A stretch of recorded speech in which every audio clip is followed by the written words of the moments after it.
Mabel, my little sweet cherub Mabel, I would do nothing to hurt your kinfolk, but they got between us. They got between us, and they're getting what they fucking deserve. Hello, I just wanted to thank you for clicking on my video, and I wanted to let you know not only do I create content in my YouTube channel here, Class in a Glass, but I'm also on Twitch where I play single-player games, multiplayer games. I do movie reviews, cartoon reviews, and a whole bunch of other stuff. Also, it would be a big help if you can check out my Patreon, where you can gain access to audio commentaries, reactions, and the ability to submit questions for my podcasts and videocasts. And all that content can be found in the links below. In the meantime, enjoy the video.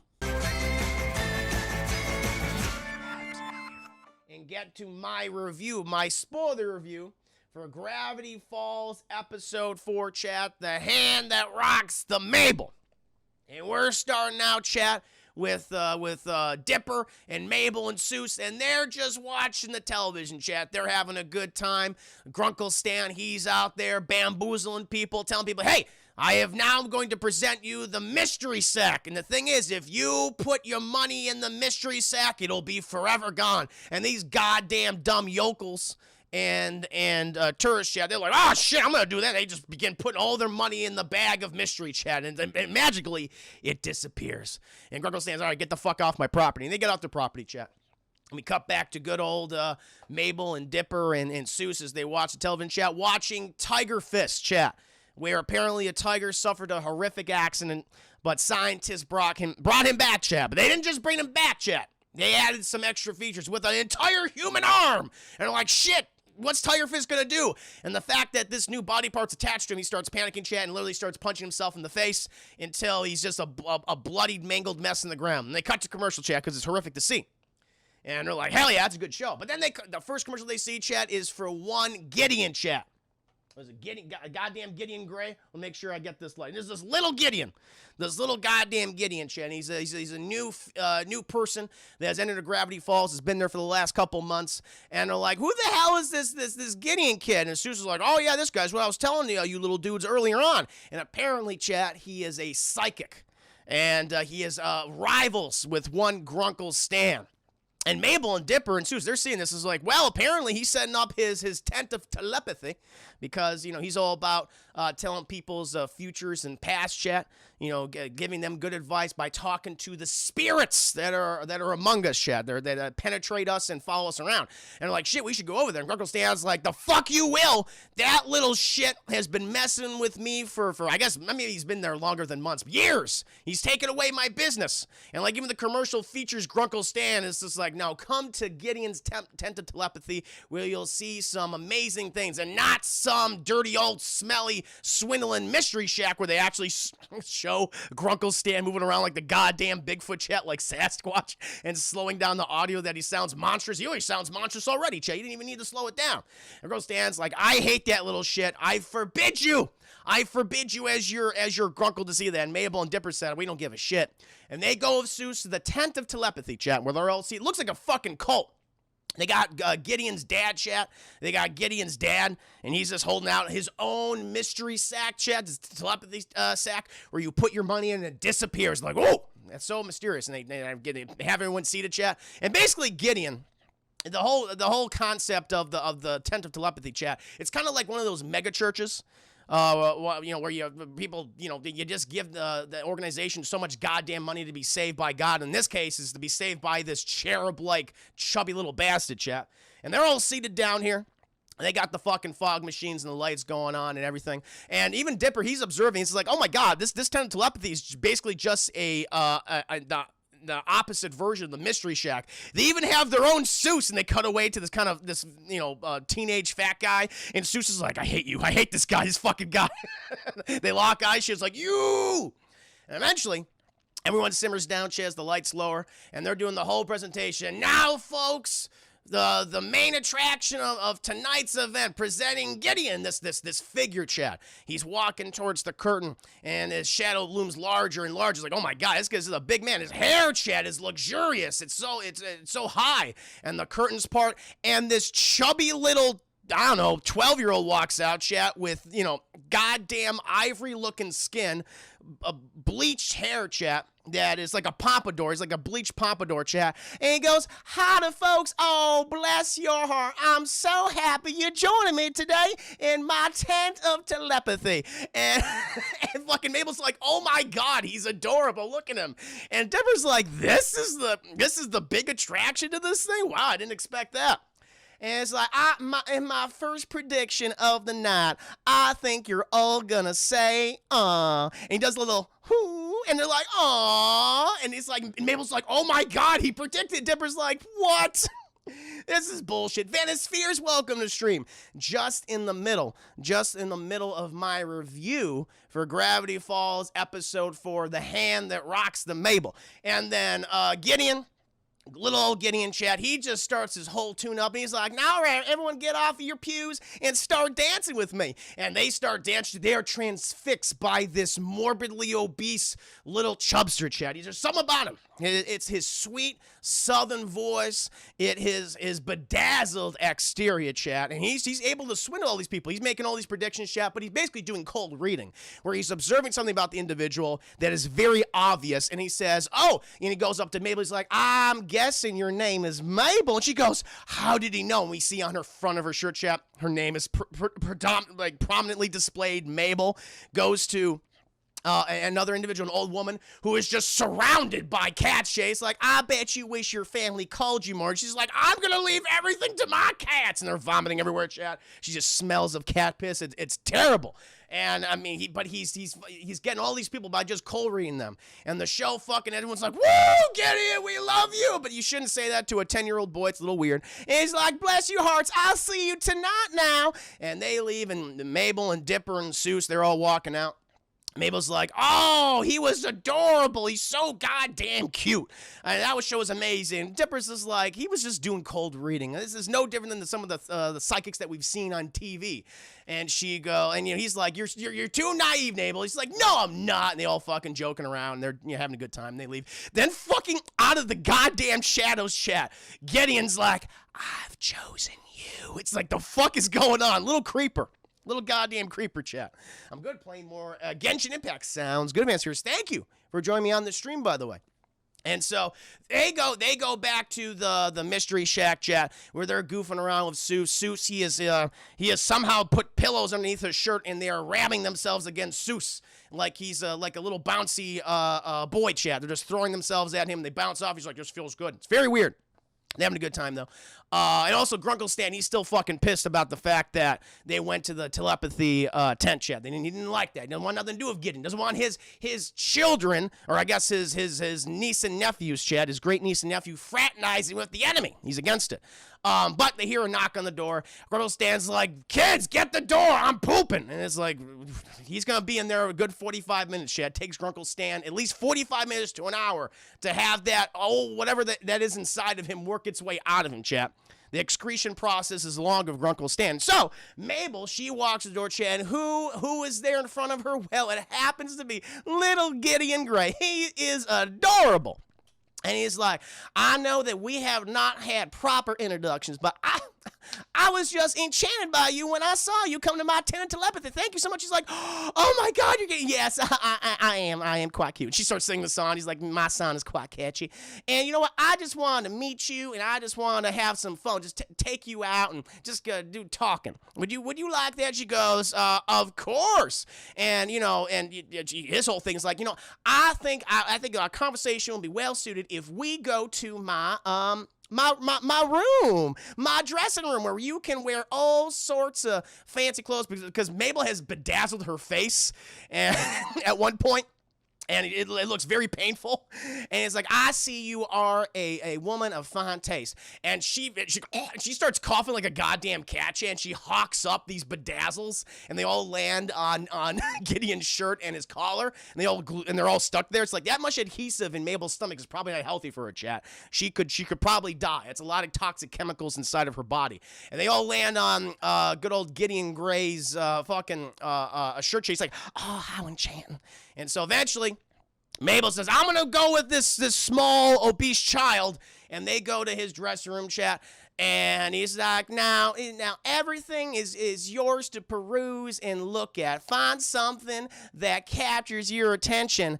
And I see something else has captured my attention. And she goes, okay. And see, she bedazzles herself, and she comes on back. And Dipper's like, oh my God, what happened to you? Because she's done everything. She's put so much, she's caked herself and so much makeup and clothes. And Dipper's like, oh, what's going on? He goes, oh, I'm just hanging out with little Gideon. He is adorable. And Dipper's just like, oh, so are you like boyfriend, girlfriend? She goes, no, we're just friends. He just happens to be also a boy. And Dipper's like, listen, I can speak for myself. Boys are extremely manipulative, okay? He obviously wants to date you, all right? Take it from me. She goes, oh, Dipper, that's not what it is. Not in any case. And Grunkle Stan, he hears about this. He's like, what, are you hanging out with Gideon Gray? And she goes, yeah, we're just friends. He's like, absolutely not. You will not hang out with Gideon Gray. I'm stopping this from happening. And Grunkle Stan, he's very upset. He's very upset, chat. And he goes to the home of Gideon Gray's father, chat. Oh, thank you, Black Sheep, for the 25 biddies. Appreciate that, my friend. Very, very kind. Oh. Hold on. Just want to... Oh, Gideon, his name is Gideon Gleeful, not Gideon Gray. I don't know why I keep calling him Gray. It's Gideon Gleeful, chat. My mistake. Black Sheep, thank you for the 25 biddies. Appreciate that. Other Ninja, welcome to the stream. Hope you're doing very well. Oh, Chujuraska, I feel this is the second time someone wants to kidnap Maple. I know, it happens so often. It's weird, but thank you again, Black Sheep, for the 25. So Gideon Gleeful, chat. I think gray just comes to mind because he is a sickly pale color. And that's what his soul is like. It's just gray. And so Grunkle Stan, he goes over to the Gleeful household, chat, and he knocks on the goddamn doors and it says, pardon his gardens. I will pardon nothing! And he throws the sign away, chat. He doesn't give a shit about that. And who opens the door? It's Mr. Gleeful. He's like, oh, Stan Pons, welcome to our lovely home. He's like, I have something to tell you, Mr. Gleeful, about your son. He's like, oh, I understand that Gideon and your little great niece, they've been hanging out right now. Why don't you come inside and we can talk about this? We can enjoy some coffee. He's like, I don't want any of your goddamn coffee. He's like, it happens to come from the Southern American country of Colombia. And Grunkle Stan's like, ooh, I spent time in jail there. I will take some of your prison coffee, good sir. It was good coffee, good cappuccinos in Colombia. So they sit down. And Grunkle Stan, he's looking at all the fancy stuff. Sees a clown portrait. He goes, oh my God, this is wonderful. I just love that, the way he delivered that line, looking at that portrait. And he's like, listen, I believe that this relationship between my son and your great niece, this is a great business opportunity. The combined forces of the Mystery Shack and the 10 of telepathy. And Grunkle Stan's like, there's fucking money involved? Of course I'll sell my great niece to you for more money. Absolutely. And they work out their whole spiel. Eventually, chat, we cut back to Gideon and Maple, and they are on top. They are sitting atop the precipice that is Gideon's factory, chat. This is where he produces all of his marketing materials, his merchandise, chat, and they're observing the town of Gravity Falls, chat. I'm like, oh, but we can't really see, but that's okay, because Gideon, he has brought some opera glasses, and they watch below, and they're having a good time. And Gideon's like, you know what, Mabel? When I observe Gravity Falls, I can't help but think of all the little people down there and how I wish to control them all. And she goes, what? He's like, oh, nothing. I'm just saying there's things that are just popping in my little old head. Mabel, I have loved hanging out with you. I'm a little nervous, but I just wanted to ask you, would you like to go on a date with me tonight? And she goes, you mean like a play date? He goes, no. You mean like we're going to save a date for our next little hangout? She says, no, a date. She goes, a date. He's like, would you do me the honor of going to this fancy restaurant? I've already booked the reservations. I've already booked the entertainment. I'd appreciate you if you can go out with me. And she goes, sure. And she goes back home and she's telling Dipper about this. She's like, oh, Dipper, you were right. He was manipulating me the whole time. He wants me to go on a date with him. And he goes, well, okay, you already agreed to go on it, but how about at the end of the date, you just tell him that this is kind of like a one and done thing, that you don't think of him that way. Like, Dipper's giving her some goddamn good advice, right? And, and then you can end it there. You can let him off. You can let him down easy. She goes, you know what, Dipper, thank you for the advice. Appreciate your brother. He's like, I'm here for you, sister. And so she goes on this nice date with Gideon. With Gideon, great chat. And they're there, and he's booked a private goddamn booth chat. And he's like, oh my God, Mabel's just so fucking impressed by everything. She's like, I've never seen so many forks. She's like, ooh, wee, la, la, la. And, you know, Gideon is like, oh, pouvez. And he's talking all this French to her. She's like, I have no idea what you're saying. And eventually the waiter comes by. He's like, oh, Monsieur Gideon, happy to have you here. Welcome. And he's like, what did we talk about? What did we discuss about eye contact? He goes, yes, no eye contact. And he walks away. So now we're seeing a lot of Gideon's evil firsthand, Chad, where he's like, he is not the cherub, obese-like child, sickly, obese child that we have come to believe. All right? There's something ominous about him. And so they order their food, chat, and of course it's wonderful, it's delicious, and by the end of the day, Mabel's about to talk to Gideon about, listen, Gideon, thank you so much for dinner, but I just wanted to say that this is kind of like that I don't really want to date you. He's like, hold that thought, Mabel, and he holds out this goddamn armchair, and a fucking giant macaw lands on it, and it starts asking, basically, the macaw is like, Mabel, would you please go on a date with Gideon Gleeful next Thursday? And he all of a sudden he starts shaking the fucking macaw. He goes, I mean Thursday. The bird's terrified, chat. And she goes, and then the rest of the crowd gathers, chat, around them. Everyone's like, 'cause now they become like a celebrity couple, chat. Everyone's about Gideon and Mabel. They just love this. They just love this shit. And they're like, oh my God, what we're about to see would be the most adorable thing. And they have an old woman there who says like, oh, my heart would just break. I would die if she refused. And the doctor's like, this indeed would happen. And she's like, and we cut. Eventually, she goes back to Dipper, and Dipper's like, so you let him down easy? And she goes, I know. He's like, why didn't you do that? He's, because he had all these people there, and he was so nice, and I just didn't know what to say. He goes, Mabel, on the next one, you have to do this. You can't keep doing this, okay? It's not healthy for you. It's not healthy for him. You have to do this for the next day. She goes, okay. And eventually, chat, she goes on back. She goes on another date. You got Old Man McGucket. They have a nice little boating adventure, chat, and she's trying to tell Gideon about, like, listen, thank you for everything, but I just let's just be friends. But before he could do that, chat, fucking Gideon, Gleeful, he has a whole goddamn firework display. And it spells out her name. She's like, oh my God. And Old Man McGucket's like, yep, the only thing after a display like that, the only thing you can say is yes. And she's like, And we cut back again. And she's just erratic now. She just doesn't know what to do at this point. And Dipper's like, okay, listen. Clearly, okay, that's the thing. That's the thing that happens. So she's talking to Dipper about the situation, how it's just getting worse and worse and worse. And she's like, oh my God, I mean, what's going to happen next? Am I going to end up marrying him? And then fucking Grunkle Stan walks in and goes, Mabel, you're going to marry Gideon. And she's like, what? And he's like, I've sold you into child slavery. It's completely legal in the state of Oregon. There's a loophole. She's like, Grunkle Stan. He's like, don't worry about it, Mabel. It's all worked out. It's a nice business venture between the Mystery Shack and the Ten of Telepathy. And she runs out crying, chat. Goes up to the attic, and Grunkle Stanley has a Team Gideon shirt, which is very tight. He looks down at himself and he's like, oh my God, I am so fat. That line just fucking killed me. Eventually, Dipper, he goes to find Mabel in the attic, or basically their room, which is the attic. And Mabel, he's like, Mabel, and Mabel has her llama sweater over her head. She goes, Mabel's not here. She's at Sweater Town right now. And he's like, Mabel, listen, I know this is hard for you. Why don't I go ahead and tell Gideon how you feel, and we can end this? And she's like, oh, Dipper, thank you so much. And she hugs him. She's like, you're the best brother. He's like, I know. And so Dipper goes to their next date, and he sees Gideon right there. He's got a very fancy restaurant. He goes, he's like, Dipper Ponds, what a lovely thing to see you here right now. Where's Mabel? And he goes, listen, thank you, by the way, but Mabel, I just want to tell you, man, she doesn't want to see you again. It's like, not that it's you or anything, but she just doesn't want this to be like a romantic relationship, okay? So I just wanted to come here, let you know that that's what she wants. I just want to let you down easy. And then just cuts again. He goes, oh. Well, I understand. These things happened. Water under the bridge. Let bygones be bygones. He goes, Dipper's like, great, man. Well, enjoy your dinner, and I'll see, yeah, bye. And he leaves.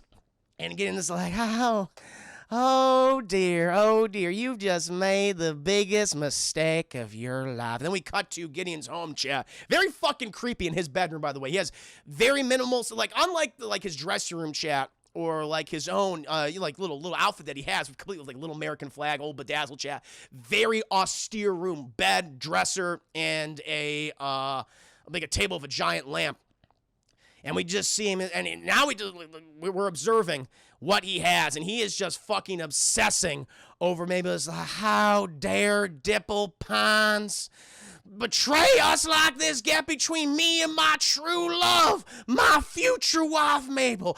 I will bring down a reckon upon him. They'll make the Old Testament look like a fairy tale. And he's holding his, like this, his bow tie. He's got like a little, not bow tie, chap, but I forget what it's called. It's like that Texas bow tie, right? Bolo tie. It's a bolo tie, chat. And it's like this little gem is encrusted, embedded into it, chat. It's this green gem, and he takes control of the chat, and everything in the room starts to lift up as he's screaming, chat. And they all fall to the ground. It's like, shit, okay. He might, like, his whole psychic abilities might be bullshit, chat, but he also has control of telekinesis. That's fucked up. And then his father comes in, chat, and he's like, Gideon D. Gleeful, I'd expect you to clean up your room this instant. And Gideon just turns around and says, I can buy and sell you, old man. And Gideon's dad's like, fair enough. And he closes the door, which is absolutely true. Black Sheep, damn, really good, Chris. Thank you, Black Sheep, thank you. And it's like, Dipper Pons, oh, I will bring upon hellfire upon you and your family for getting between me and my love. And so at this point, we cut back to the Pines residence, and I think they're fooling around with Seuss. I think that's what they're doing, the whole pillow thing with Seuss. He's like, yeah, it feels good. And yeah, that's the thing. Like, I think what happens? Like, someone sends a letter to. Oh, that's what happens. Someone calls the phone, and Dipper, he goes to answer it, chat, from the Mystery Shack, and it happens to be fucking Toby from the previous episode, chat, Henhunters, who they basically accused of committing murder. He goes, oh, hey, Toby, how you doing? Sorry for accusing you of murder and everything. He's like, pay no mind to that. I wanted to contact you because I know you're a recent resident here, and I believe there's many supernatural and nefarious things happening in this town. Have you observed anything? And Dipper's like, oh, shit, yeah, like a ton of stuff. And he's like, would you like to meet me at this undisclosed secret location? He goes, boy, would I. I have notes and everything. First of all, creepy that this this older man is calling this 12-year-old boy to speak to him at an undisclosed, unknown location. Fucking weird, Toby. Goddamn Toby, chat, with turkey baster and all. Weird. And Dipper's like, hell yeah, I will. And we cut back. They're done with their phone conversation. And we cut back to good old Toby Che. He's like, I've done your deed, Gideon. He's like, yes, you have. And he's like, he gives him like a piece of paper. Chan has the phone number of the very. Oh my God, Darkslayer, think of the 5 he's asking to be killed. He is. He is, chat. Like, listen, Dipper, he's going to win a Darwin Award at one point, chat. He let his excitement get the better of him. Thank you, Darkslayer, the 5 biddies. But they end the phone conversation, chat. We cut back to good old Toby. He's like, I've done your deed, your dark deed, Gideon. Now, please give me what I'm owed. And, Gideon, he slides a piece of paper to him. And it happens to be the phone number, chat, of the very curvy Latina reporter from last episode. He goes, oh, yes. Because as we saw, chat, Toby basically creates sexual videos of a depraved nature with a cardboard cutout of this very curvaceous Latina reporter, chat. And it's weird and gross, and I'm shocked that this was allowed on Disney on any Disney channel. I couldn't believe it.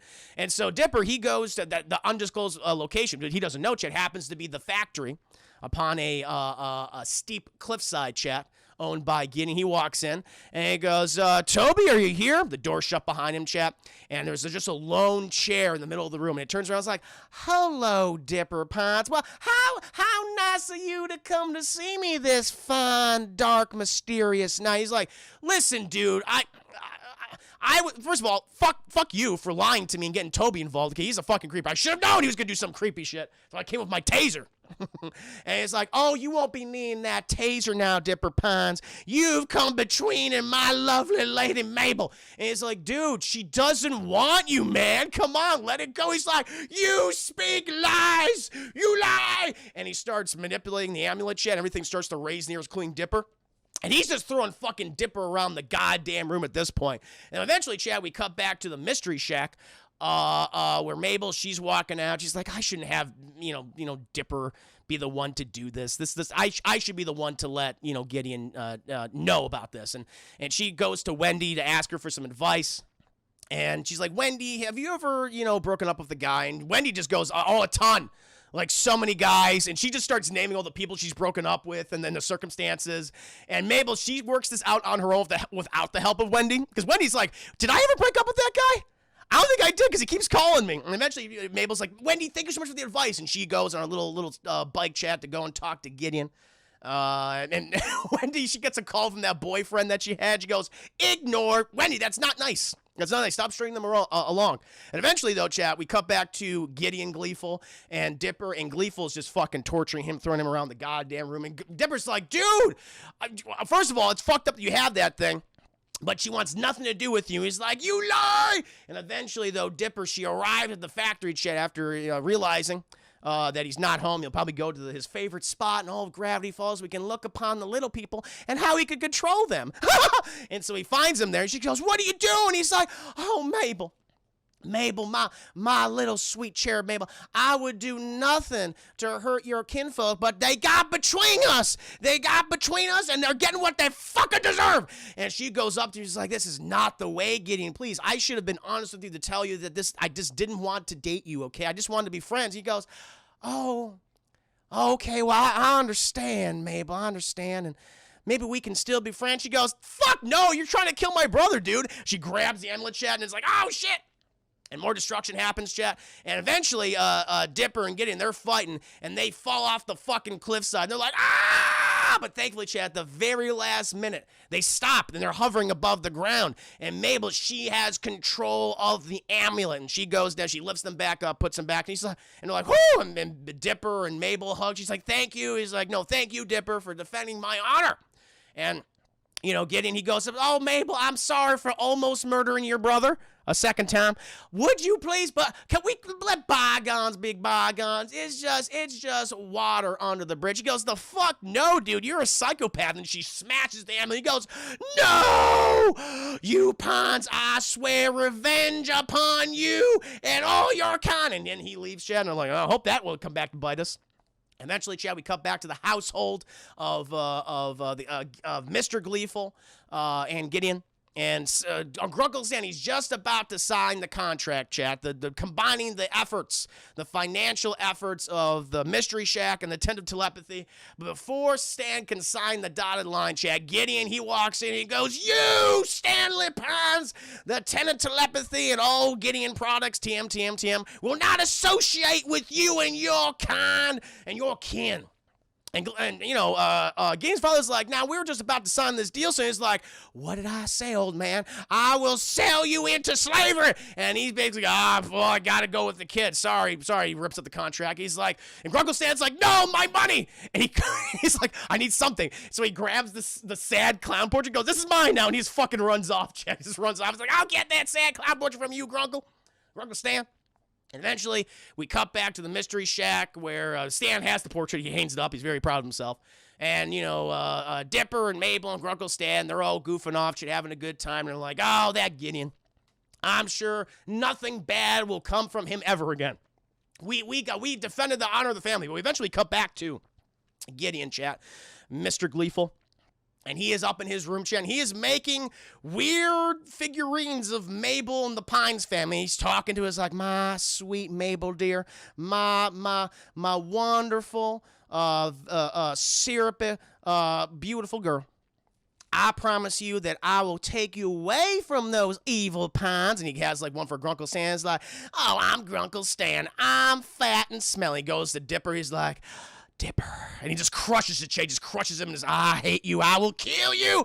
And you think that you think you took away my amulet? Oh, no. I'm filled with all sorts of surprises. And we see, Chet, that he has one of the books, one of the journals with the handprint, the 6 fingers, and a number 2 written on it. It's like, oh my God, he is also privy, Chad. Also privy to the supernatural and fantastical and horrific elements that unfold across Gravity Falls, Chad.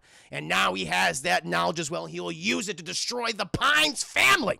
And that, my friends, is Gravity Falls Episode 4, The Hand That Rocks the Mabel. Which is a reference to the book itself. That's The Hand That Rocks Her.